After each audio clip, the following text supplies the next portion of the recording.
दोस्तों स्वागत है आपका हमारे फैक्टोलॉजी चैनल पर। दोस्तों ये कहानी है महाभारत के बारे में जो मैं आपको इस वीडियो के माध्यम से बताना चाहता हूँ। तो दोस्तों महाभारत में 45 लाख योद्धाओं के लिए कैसे बनता था खाना, इस अद्भुत रहस्य के कारण न कभी कम पड़ा और न ही व्यर्थ गया अन्न का एक भी दाना। तो दोस्तों महाभारत में योद्धाओं के लिए खाना कौन बनाता था, तो चलिए दोस्तों जानते हैं इसके बारे में। लेकिन दोस्तों अगर आप हमारे चैनल पर नए हैं तो हमारे चैनल को सब्सक्राइब करके बेल आइकन जरूर दबा लें। और दोस्तों चलते हैं इस कहानी की तरफ। तो महाभारत की कहानी के अनुसार उडुपी के राजा कुरुक्षेत्र के योद्धाओं के लिए खाना बनाते थे। उडुपी के राजा श्री कृष्ण जी के मूंगफली खाने के अंदाज को देख करके समझ जाते थे कि युद्ध में कितने योद्धा मरने वाले हैं। इस आधार पर अगले दिन बनने वाले भोजन की मात्रा का निर्णय लिया जाता था। तो आइए जानते हैं महाभारत में योद्धाओं के लिए खाना कैसे बनाया जाता था। जाने महाभारत के इस घटना का अद्भुत रहस्य क्या है। तो दोस्तों आगे बढ़ते हैं। जैसा कि महाभारत के युद्ध में अक्सर लोग योद्धाओं और उनके प्रतिशोध के बारे में बात करते हैं, लेकिन दोस्तों युद्ध केवल हार जीत या योद्धाओं की शक्तियां तक ही सीमित नहीं होता है, बल्कि युद्ध की कई छोटी छोटी बातें भी बहुत महत्व रखती हैं। जैसे कि पौराणिक कहानियों में इस बात का भी उल्लेख मिलता है कि कुरुक्षेत्र के रणभूमि पर कई देशों से आए योद्धाओं ने भी भाग लिया था।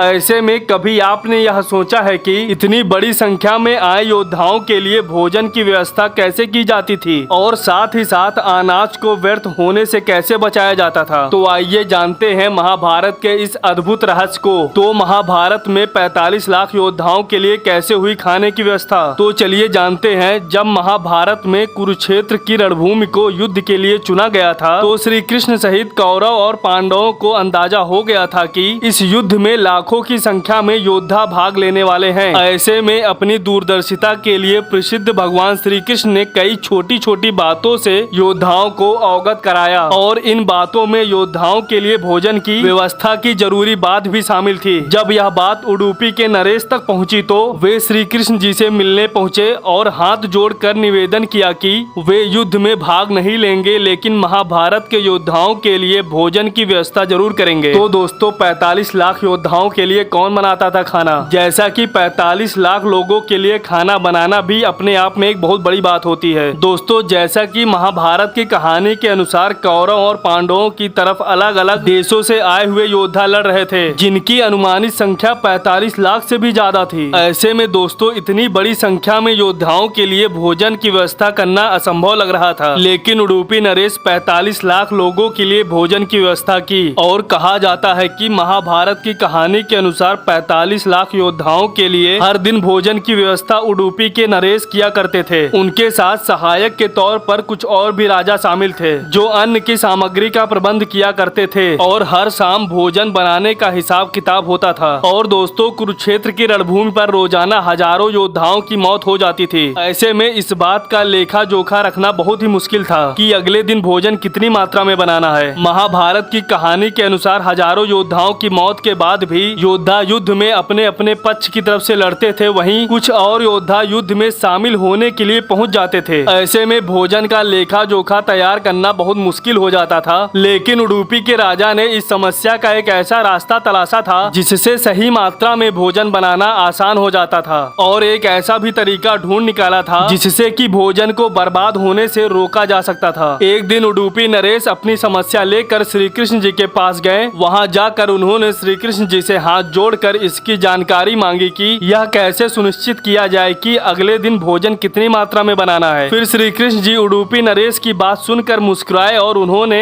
मूंगफली खाना शुरू कर दिया। फिर नरेश समझ गए कि श्री कृष्ण की इस मुस्कान का जरूर कोई अर्थ है। तो दोस्तों श्री कृष्ण जी की मुस्कान और मूंगफली खाने का रहस्य क्या है, तो हम आगे बढ़ते हैं, देखते हैं। उडुपी के राजा इस बात को समझ चुके थे कि श्री कृष्ण की मुस्कान और मूंगफली खाने का क्या अर्थ है। फिर उन्होंने अंदाजा लगाया कि श्री कृष्ण जितनी मूंगफली खाते थे अगले दिन युद्ध में उतने ही योद्धा मारे जाते थे। इसका अर्थ यह है कि श्री कृष्ण स्वयं काल का रूप लेकर उन योद्धाओं को निगल जाते थे, वहीं जितनी मूंगफली थाली में बच जाती थी उतने योद्धा युद्ध में जीवित रहते थे। और दोस्तों 18 दिनों तक चले युद्ध में न खाना कम पड़ा और न ही व्यर्थ गया। तो कैसे यह संभव हुआ दोस्तों। महाभारत में यह घटना किसी आश्चर्य से कम नहीं है कि उडुपी के राजा श्री कृष्ण के मूंगफली खाने की घटना से कैसे कुरुक्षेत्र के योद्धाओं का मौत का आंकड़ा निकाल लेते थे। इस वजह से 18 दिनों तक चले इस युद्ध में एक भी दिन न खाना बर्बाद हुआ न किसी को कम पड़ा। तो दोस्तों महाभारत के कहानी का रहस्य सुनकर आपको कैसा लगा कमेंट कर जरूर बताएं। और दोस्तों अगर आप हमारे चैनल पर नए हो तो चैनल को सब्सक्राइब कर बेल आइकन दबाना ना भूलें। दोस्तों मिलते हैं अगले वीडियो में, तब तक के लिए राम राम।